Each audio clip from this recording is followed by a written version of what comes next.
oficialidad propio y sin imposiciones. Es la conclusión a la que llegan los partidos políticos a favor de la oficialidad del asturiano y que hoy han debatido en Oviedo en el seminario sobre este asunto que se ha clausurado. Para los expertos, además, hay también que reconocer que no habrá lastre económico. Non puede decirse de forma ninguna, bajo el punto de vista económico, que la oficialidad sea un problema para ningún caso. En 30 años de encuestas, esta es la tercera que vamos haciendo, y la mayoría de los asturianos están a favor de la oficialidad. Hoy en la clausura del seminario sobre oficialidad que se celebra en la Universidad de Oviedo, los expertos por su parte dicen que la oficialidad cuenta con el apoyo de los asturianos y que no sería un lastre económico.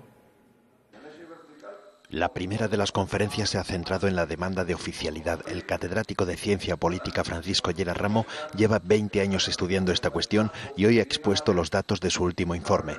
A favor está algo más de la mitad de la población, el 53%, y solo el 20% de los asturianos se opone.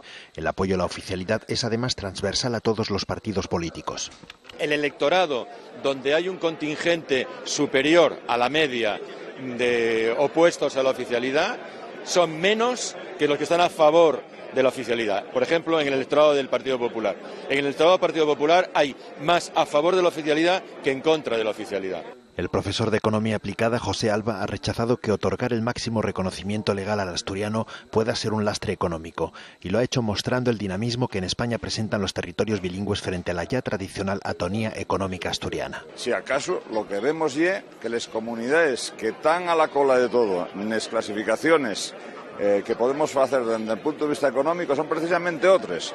Y voy a decir Andalucía, Murcia y Asturias. Para clausurar el seminario, representantes de PSOE, Podemos, Izquierda Unida y Foro, que suman el 70% de la representación parlamentaria, han debatido sobre cómo debería ser una posible oficialidad a la asturiana. Han coincidido en que Cataluña no puede ser el único referente, que otras 5 comunidades autónomas presentan distintos regímenes de cooficialidad y que Asturias podría desplegar uno propio sin imposiciones.